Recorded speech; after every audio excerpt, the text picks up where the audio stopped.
seja o encapelado mar, a ira dos homens, o gênio do mal, das águas não podem a mal tragar, que leva o Senhor, Rei do céu e mar, pois todos ouvem o meu mandar, sossegai, convosco estou para vos salvar, sossegai, mestre, tão grande tristeza me quer hoje consumir, na dor que perturba minha alma, te imploro, vem me acudir, de ondas no mar que me cobrem, quem me virá valer, não tardes, bom mestre, estou quase a perecer, as ondas atendem ao meu mandar, sossegai, seja o encapelado mar, a ira dos homens, o gênio do mal, das águas não podem a não tragar, que leva o Senhor, Rei do céu e mar, pois todos ouvem o meu mandar, sossegai, convosco estou para vos salvar, sossegai.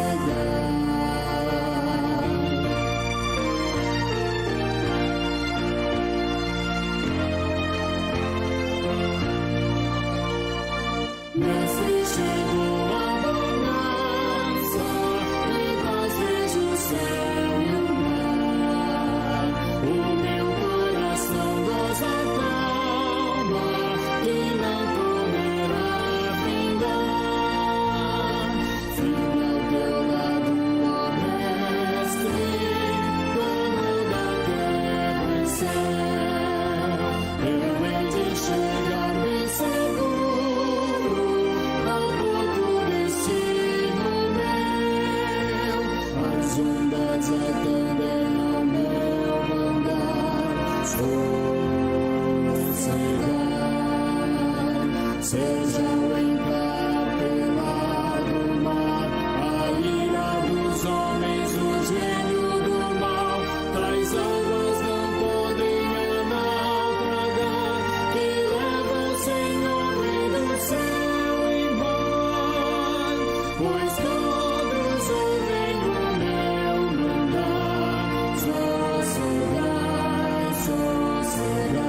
convosco estou para vos salvar, sossegai.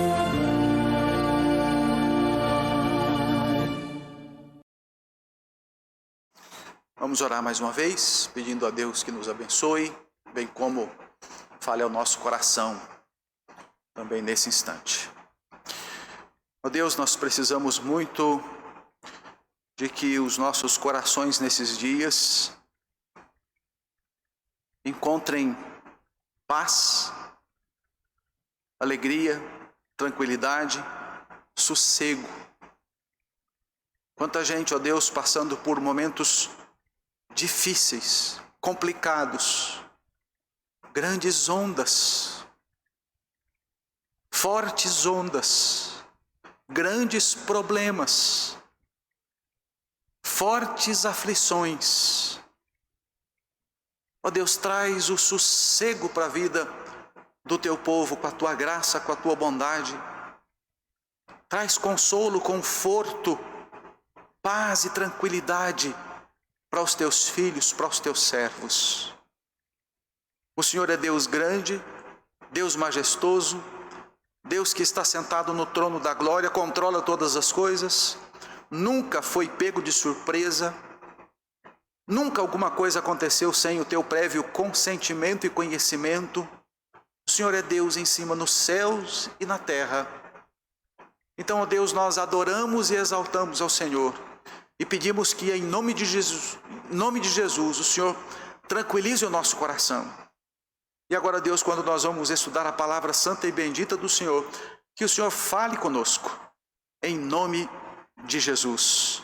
Amém e amém. Muito bem. Nós estamos vivendo um momento difícil, queridos, complicado, angustiante, muita gente sofrendo. E em razão disso, buscando aqui na palavra de Deus um conforto, consolo da parte do Senhor, eu me lembrei da história e do livro de Ruth, e creio que aqui nós encontramos uma boa palavra de Deus ao nosso coração nesses dias mais sombrios, nesses dias mais difíceis. E eu quero ler então os primeiros versículos do livro de Ruth, capítulo 1, versículos de 1 até o 5, que esses versículos mostram para nós uma dificuldade bastante grande na vida de uma família. Livro de Ruth, capítulo 1, versículos 1 até o 5. Nos dias em que julgavam os juízes, houve fome na terra, e um homem de Belém de Judá saiu a habitar na terra de Moabe com sua mulher e seus 2 filhos. Este homem se chamava Elimeleque e sua mulher Noemi. Os filhos se chamavam Malom e Quilion, efrateus, de Belém de Judá. Vieram à terra de Moabe e ficaram ali. Morreu Elimeleque, marido de Noemi, e ficou ela com seus 2 filhos, os quais casaram com mulheres moabitas. Era o nome de uma Orfa e o nome da outra Ruth. E ficaram ali quase 10 anos. Morreram também ambos, Malom e Quilion, ficando assim a mulher desamparada de seus 2 filhos e de seu marido. O livro de Ruth, irmãos e irmãs, é um registro histórico de um grande drama familiar, em razão de um grande sofrimento que veio sobre essa família. Mas, embora seja o relato de um drama familiar específico, em um passado bastante distante, creio que nós estamos diante de um livro extremamente atual, com uma mensagem atual da palavra de Deus, que mexe conosco e que nos coloca num contexto de grande aflição, de grandes problemas, que também como família, e muitas famílias estão experimentando hoje, dramas, aqui em nossa cidade, em nosso país e em todo o planeta.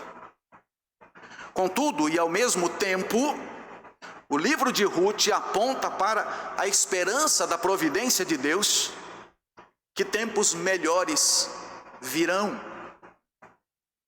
Assim foi com a família de Elimeleque, e assim também será conosco, com a nossa família, com os nossos queridos familiares. Sim, o livro relata um grande sofrimento, mas também um conforto grandioso. E esse é o tema que nós vamos tratar na noite de hoje. Conforto grandioso em meio ao sofrimento. Conforto grandioso em meio ao sofrimento. Nós vamos dividir o estudo em apenas 2 partes principais.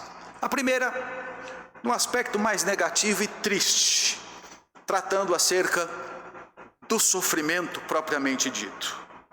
A história da família de Elimeleque e de Ruth e Noemi está localizada entre os livros de Juízes e 1 Samuel. E esse fato é extremamente importante para nós compreendermos a importância dessa história e enxergarmos o quanto a providência de Deus fez diferença na vida deles. O primeiro versículo de Ruth faz referência ao tempo em que julgavam os juízes. Os juízes vieram depois da morte de Josué, o grande líder de Israel, substituto de Moisés. Esse foi um período em que o povo vivia sem uma direção certa, sem uma orientação, sem um objetivo definido. E o livro de Juízes tem uma peculiaridade bastante triste na história do povo de Deus no Antigo Testamento, pois foi um período em que o povo se distanciava muito facilmente de Deus e muito rapidamente. Muitas vezes lemos no livro dos Juízes em que os filhos de Israel fizeram, abre aspas, o que era mal perante o Senhor, fecha aspas. E você encontra isso de forma repetida. Capítulo 2, versículo 11, capítulo 3, versículo 7, versículo 12, capítulo 4, versículo 1, capítulo 6, versículo 1, capítulo 10, versículo 6, capítulo 13, versículo 1.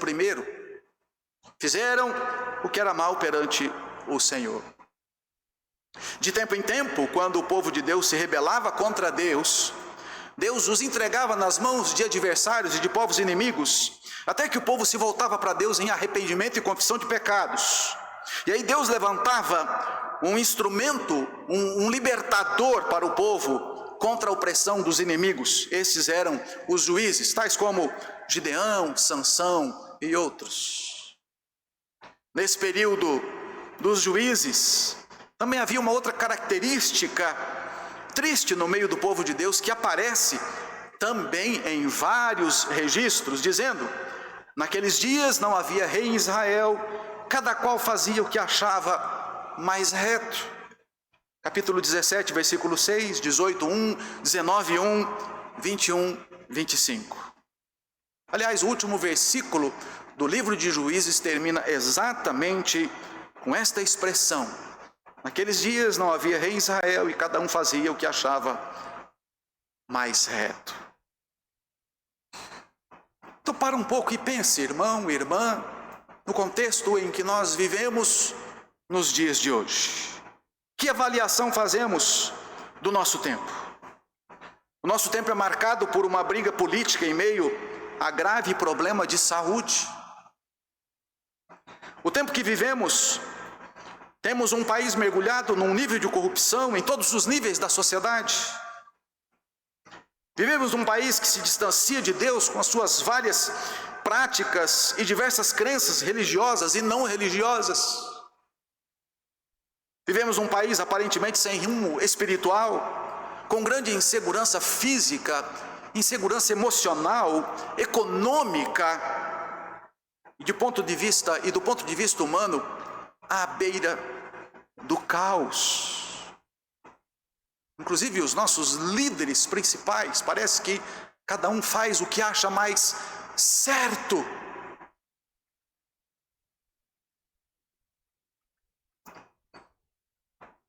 Esse é o contexto que nós estamos vivendo. E naquele tempo, queridos, nos dias em que julgavam os juízes, houve fome na terra. Essa palavra te soa familiar? Fome na terra. E um homem de Belém de Judá saiu em busca de uma vida melhor para sua família e foi habitar na terra de Moabe com sua mulher e seus 2 filhos. Essa é a família de Elimeleque. Então aqui nós temos uma família composta inicialmente por 4 pessoas. Um homem, uma mulher e 2 filhos.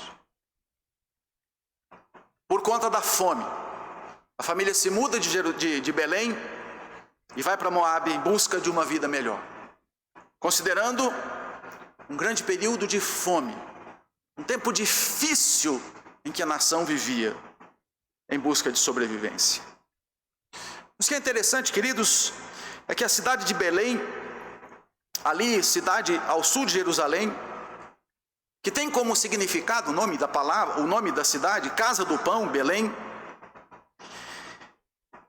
era uma região privilegiada, era uma região de muito trigo, cevada, azeitonas, amêndoas, uvas, tudo isso crescia muito abundante naquela área.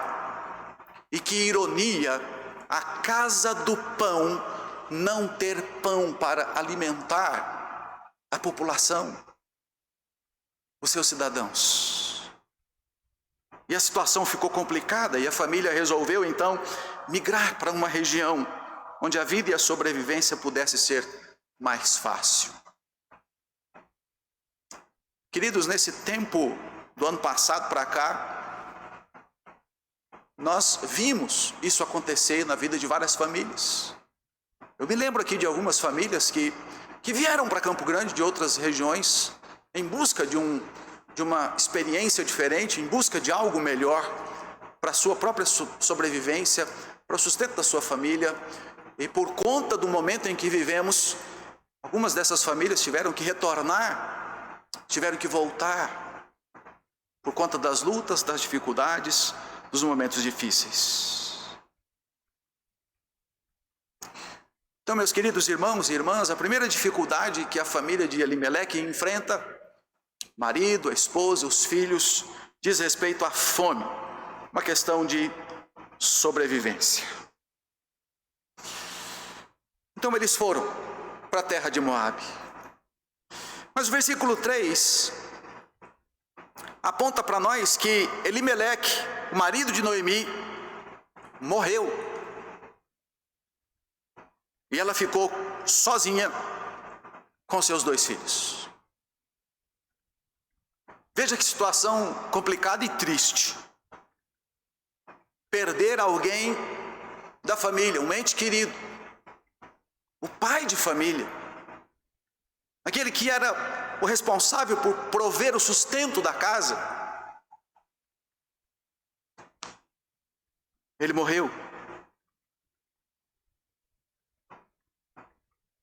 O que deve ter passado na mente de Noemi?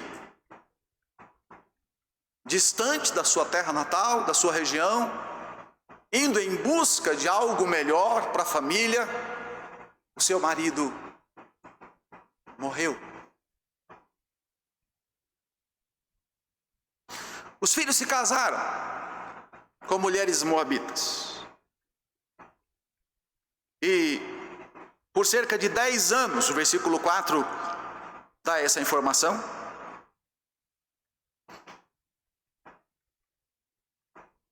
Ficaram por ali, na região de Moabe. Mas o versículo 5 aponta que morreram também os 2 filhos, Malom e Quilion. E ficou Noemi desamparada de seus 2 filhos e de seu marido.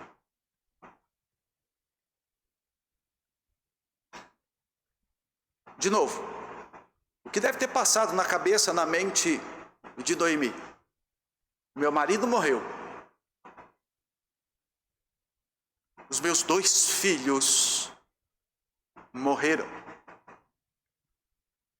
Eu perdi o meu marido e agora eu perdi os meus 2 filhos.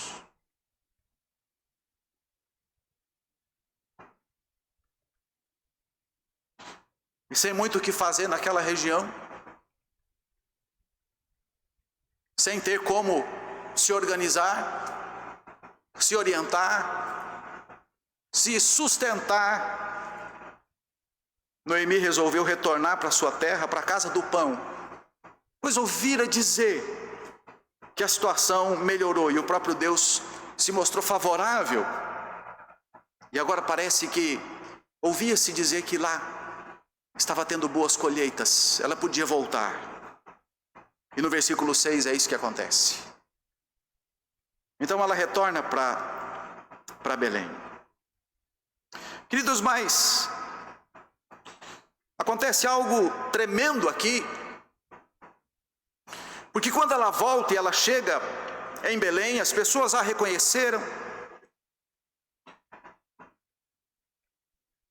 O versículo 19, as pessoas olhavam para ela e perguntavam: não é esta Noemi?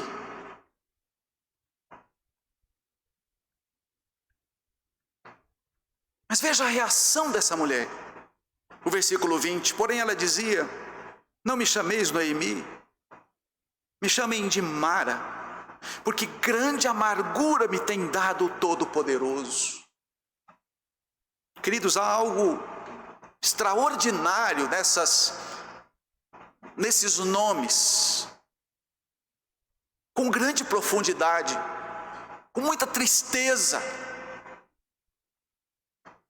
Aqui, queridos, nós vemos Noemi, cujo significado do seu nome, e para o povo de Israel isso era importantíssimo. Agradável, linda, era esse o significado do nome de Noemi? Ela não se sente agradável, ela não se sente linda, ao contrário, ela diz às pessoas que a conheceram: eu não gostaria que vocês me chamassem de Noemi, eu não gostaria que vocês me vissem como agradável e linda, mas eu gostaria que vocês me chamassem de Mara. E o nome aqui tem o significado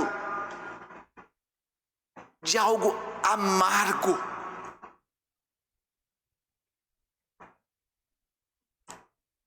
Ela sentia-se profundamente amargurada, ela se sentia profundamente deprimida, em grande sofrimento, profundamente entristecida, e tinha todas as razões para tal.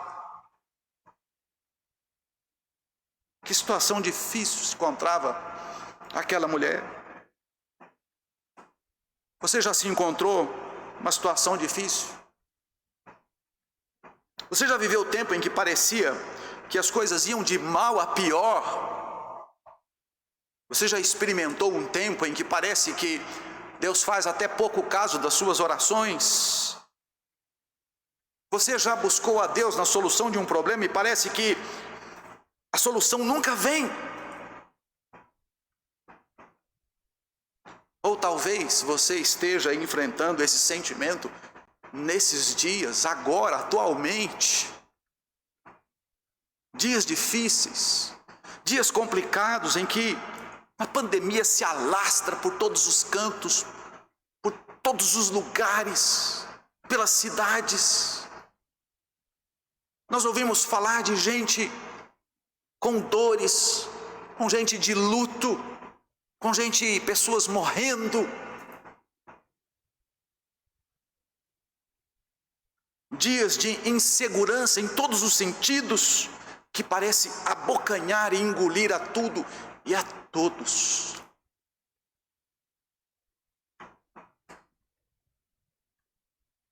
Se você se sente assim, em grande tristeza e com grande insegurança, meu querido irmão, minha querida irmã, saiba que outros irmãos em Cristo estão enfrentando grande luta, grande sofrimento sobre a face da terra, e você não é o único. Você tem muitos outros irmãos e irmãs em Cristo que também estão enfrentando lutas terríveis em dias de intenso sofrimento.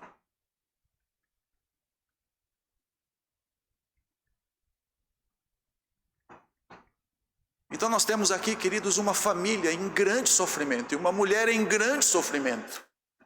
E talvez seja o teu caso, a tua experiência nesses dias de estar vivendo em grande e intenso sofrimento.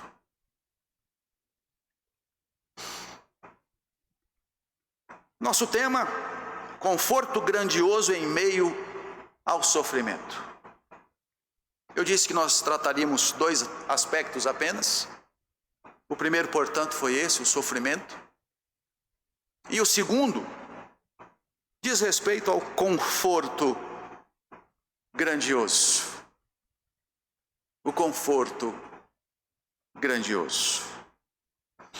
Nós começamos a vislumbrar aqui, irmãos, o conforto grandioso indo em direção a Noemi, logo em sua partida de Moabe, no seu retorno para Belém, para a terra de Judá. A providência de Deus se manifestou de forma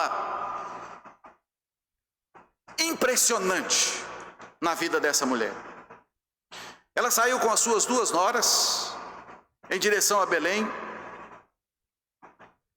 e ela despediu das suas noras, liberando-as para ficar ali na região de Moabe e constituir novas famílias. Assim, eu não posso levar vocês comigo, vocês têm que constituir famílias de vocês, eu não tenho como providenciar, não tenho como ajudar vocês, vocês voltem para a casa dos pais, fiquem na região, não tem como vocês me acompanharem. Noemi insistiu para que elas voltassem. Por fim, órfã, resolveu retornar para casa, para sua região, e despediu-se ali de Noemi com um beijo. Mas Ruth, queridos, se apegou à sua sogra e não desistiu de acompanhá-la. Ao contrário, deu aquela linda e maravilhosa declaração de apoio e também de declaração de fé, tão conhecida essa declaração. Não me instes para que te deixe, me obrigue a não seguir-te, porque aonde quer que fores, irei eu, e aonde quer que pousares, ali pousarei eu. O teu povo é o meu povo, o teu Deus é o meu Deus. Onde quer que morreres, morrerei eu, e aí serei sepultada. Faça-me o Senhor o que bem lhe aprouver, se outra coisa que não seja a morte me separar de ti. Ruth capítulo 1, versículos 16 e 17. Por um lado, a situação de Noemi era muito difícil, muito complexa, complicada, sem marido, sem os 2 filhos.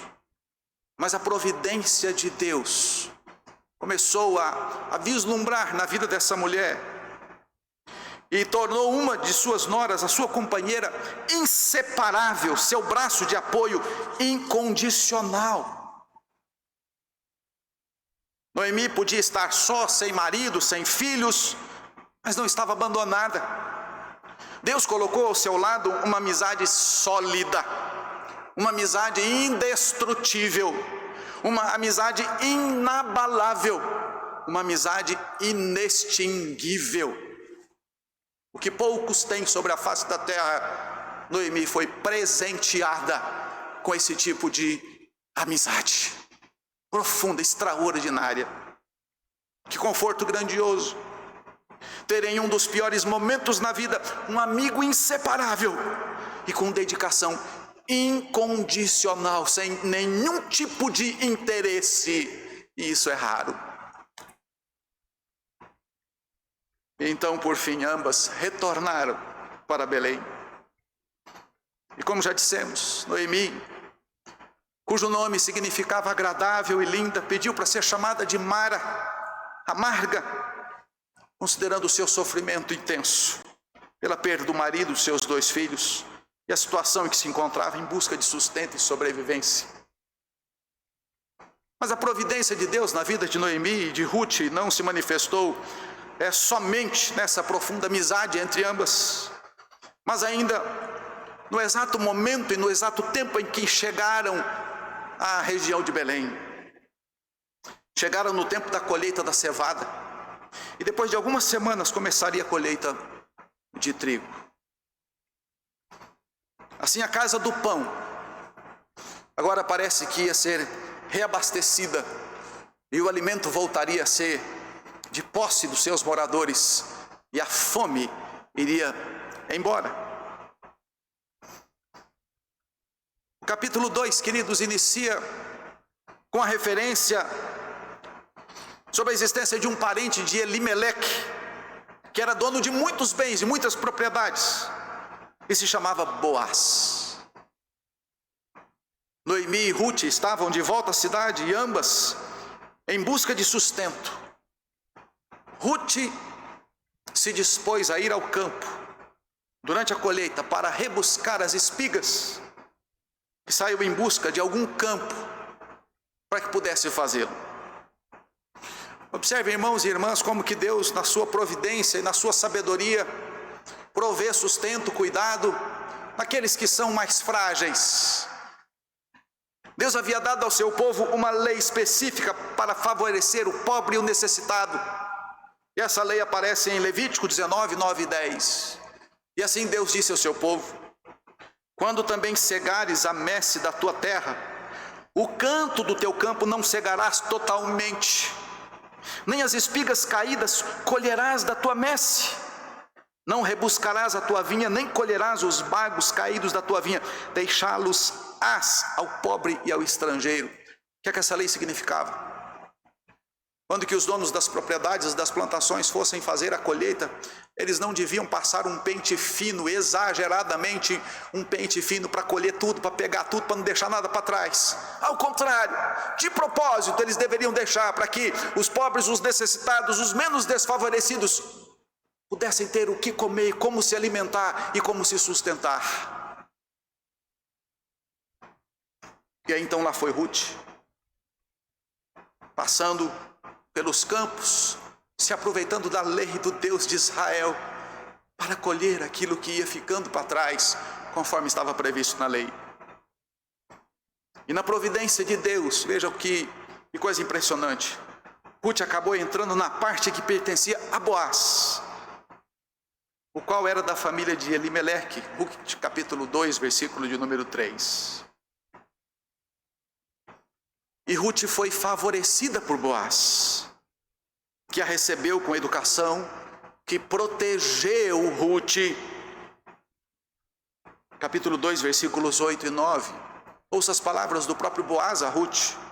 Ouve, filha minha, não vás colher em outro campo, nem tampouco passes daqui, porém aqui ficarás com as minhas servas. Estarás atenta ao campo que cegar e irás após elas. Não dei ordem aos servos que não te toquem. Quando tiveres sede, vai às vasilhas e bebe do que os servos tiraram. Um homem bom. Deus colocou no caminho de Ruth e de Noemi um homem bom para favorecê-las. E por fim, queridos, Boaz reconhece que Ruth foi uma mulher corajosa, determinada, quando resolveu acompanhar Noemi de volta para Belém depois da perda dos familiares.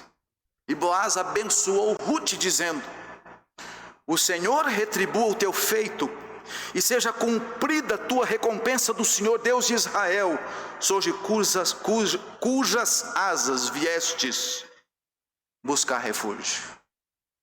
Veja que interessante. Quando Ruth retorna no final da tarde para casa, se encontra com Noemi e conta como é que foi o dia, e conta o resultado da colheita, o resultado do seu trabalho. Ruth, nesse diálogo, demonstra, e Noemi percebeu isso logo, imediatamente, que Deus estava abençoando apesar do sofrimento e das perdas familiares. Queridos irmãos e irmãs, em meio a grande sofrimento, a grandes perdas, a grandes problemas, outras bênçãos nos são dadas.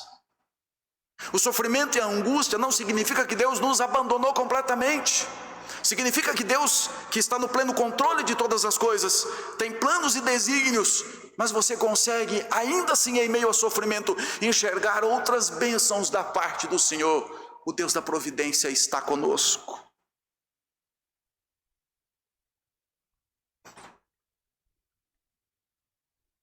E no capítulo 2, queridos, no versículo 20, Noemi entende o que está acontecendo. Ela disse à sua nora: bendito seja ele, uma referência a Boaz. Bendito seja ele do Senhor, que ainda não tem deixado a sua benevolência nem para com os vivos, nem para com os mortos. Disse-lhe mais Noemi: esse homem é nosso parente chegado e é um dentre os nossos resgatadores. Ele é um dos nossos resgatadores. O que significa essa declaração de Noemi, referindo-se a Boaz como um parente resgatador? Noemi se referia à responsabilidade, que também estava prevista na lei de Deus, de um parente próximo resgatar terras e propriedades de um ente familiar que por alguma razão perdera o direito temporário daquela terra ou daquele patrimônio. E um parente próximo, muito próximo, com responsabilidades específicas, poderia ser um resgatador. E Boaz estava nessa linha de ser um dos resgatadores. Havia um mais próximo, Mas por algumas razões, não vou entrar aqui nos detalhes, Boaz acabou tendo o direito e até num negócio formal, público, com testemunhas, adquiriu o direito de se tornar esse resgatador. E Boaz acabou casando-se com Ruth. E a história vai pintando um colorido mais belo, mais bonito, uma cor mais viva. A providência de Deus aproximou Noemi e Ruth de um parente resgatador, Boaz. Boaz tratou Ruth com benevolência e, mais do que isso, assumiu a postura de ser um resgatador dos bens da família. Se casou com Ruth, dando segurança financeira, estabilidade emocional, trazendo dignidade de volta, perdida pela pobreza, pelos problemas, pelas lutas e pelo luto que passara. Então, por um momento, Noemi sentia-se profundamente amargurada, com o nome trocado, inclusive, para esse sentido de uma mulher amargurada, pelas circunstâncias difíceis que se encontrava. Mas em outro instante, Noemi viu a mão da providência de Deus trabalhando em seu favor e abrindo caminho para a restauração da alegria. Que conforto grandioso ver a boa mão de Deus trabalhando em favor do seu povo. A boa mão de Deus em detalhes vai trabalhando a favor, na direção e no caminho da vida do povo de Deus. E pelo casamento de Boaz com Ruth nasceu um menino. E o nome desse menino foi Obed. Obed. A mulher era viúva, sem filhos, mas pela providência de Deus, num conforto grandioso, recebe um neto. E mais do que um neto, um filho chamado Obed, cujo significado, as possibilidades de um dos significados é servo de Deus. Obed. Mas quem foi Obed? Que nome é esse? O que ele fez? Como ele aparece na história? Obed foi o pai de Jessé. E Jessé foi o pai de Davi. E haveria de se cumprir no descendente de Obed a declaração das mulheres, quando viram que Noemi estava com um neto em seus braços, e elas disseram: seja o Senhor bendito, que não te deixou hoje de te dar um neto, e seja afamada em Israel o nome deste neto. Seja afamada em Israel o nome desse menino, Obed, pai de Jessé, pai de Davi, ascendente de Jesus Cristo, o Rei dos Reis e o Senhor dos Senhores.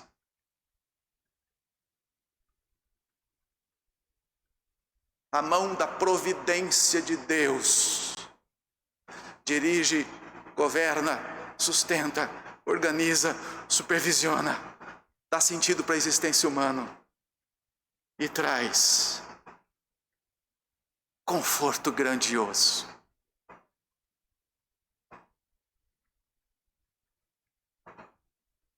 E se o livro dos Juízes termina: naqueles dias não havia rei em Israel, cada um fazia o que achava mais reto, o livro de Ruth termina com a citação de um nome, a saber, Davi, o rei declarado por Deus, o homem segundo o meu coração. Num tempo Israel esteve sem lei, sem ensino, sem profeta, sem direção, cada um fazia o que achava melhor. E depois nasceu Obed, pai de Jessé, pai de Davi, o rei que dá direção. E de onde vem também o Rei dos Reis, o Senhor dos Senhores. Que conforto grandioso a providência de Deus fazer tudo isso. Louvado seja Deus por sua graça e bondade. Sim, O sofrimento esteve presente, muito presente na vida de Noemi e Ruth. Mas a alegria veio posteriormente. Por um instante o sofrimento esteve presente, mas em outro instante a providência de Deus trouxe de volta a alegria e o conforto grandioso. Conforto grandioso em meio ao sofrimento. Esse é o nosso tema, irmãos. Você está vivendo em grande e intenso sofrimento, está inseguro, está com dúvida, está com medo, está com receio. Olhe para a história de Ruth. Veja o sofrimento dessa mulher. Mas olhe para a história de Ruth e veja a mão da providência de Deus trazendo grande conforto. Conforto grandioso em meio ao sofrimento.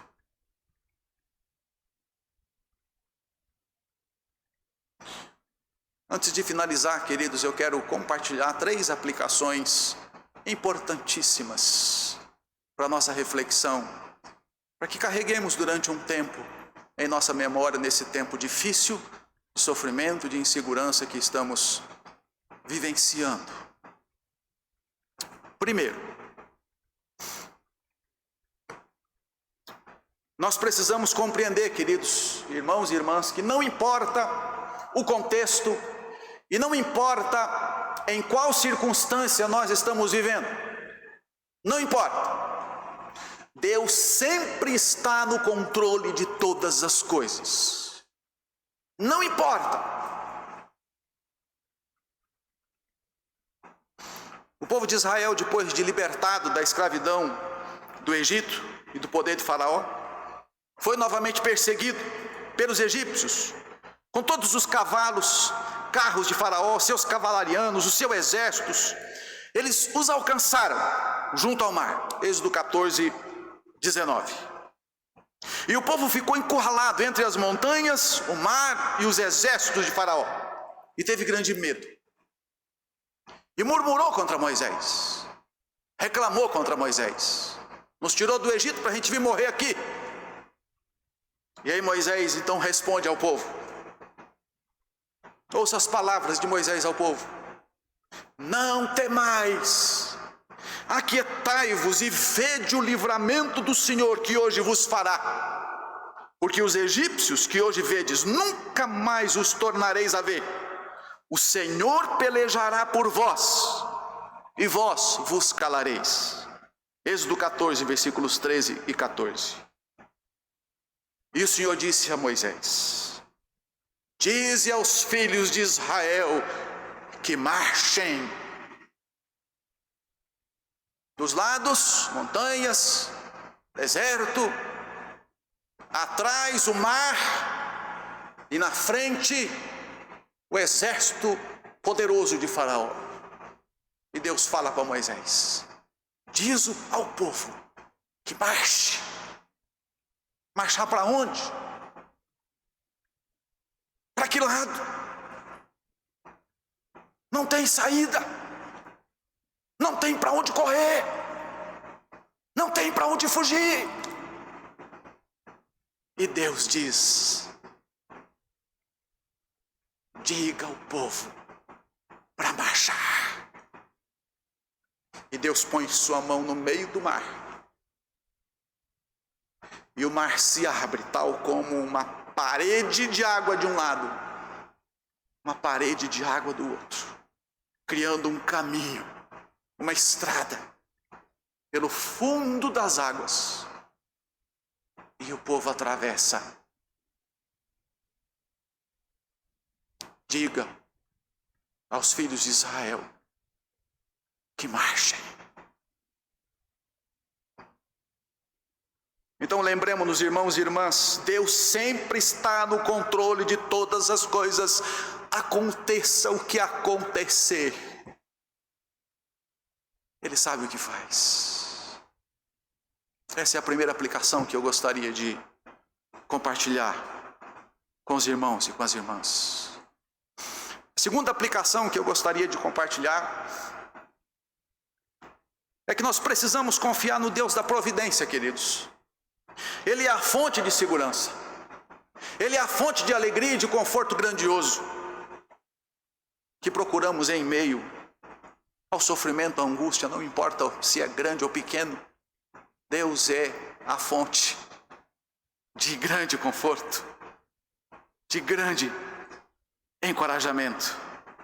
Uma boa dica para colocar em prática o princípio da confiança no Deus da providência é lembrar, memorizar, fazer profunda reflexão em textos, como por exemplo, o tão conhecido Romanos 8:28. Sabemos que todas as coisas cooperam para o bem daqueles que amam a Deus, daqueles que são chamados segundo o seu propósito. E qual é o propósito de Deus? É em guiar e fazer com que todas as coisas cooperem para o bem daqueles que amam a Deus. Qual é o propósito de Deus nisso? A resposta se encontra na sequência do texto. Romanos 8:29 e 30. Porquanto aos que de antemão Deus conheceu, também os predestinou para serem conformes à imagem de seu Filho, a fim de que ele seja o primogênito entre muitos irmãos. E aos que predestinou para serem a imagem de seu Filho, a esses também chamou. E aos que chamou, a esses também justificou. E aos que justificou, a esses também glorificou. Na mente de Deus, aqueles que são do Senhor já estão glorificados, é só uma questão de tempo, e eles encontrar-se-ão com Jesus Cristo glorificado, e eles serão glorificados à imagem perfeita de Cristo. Então Deus da providência guiará seus filhos no propósito de Deus mesmo torná-los a imagem perfeita de Jesus.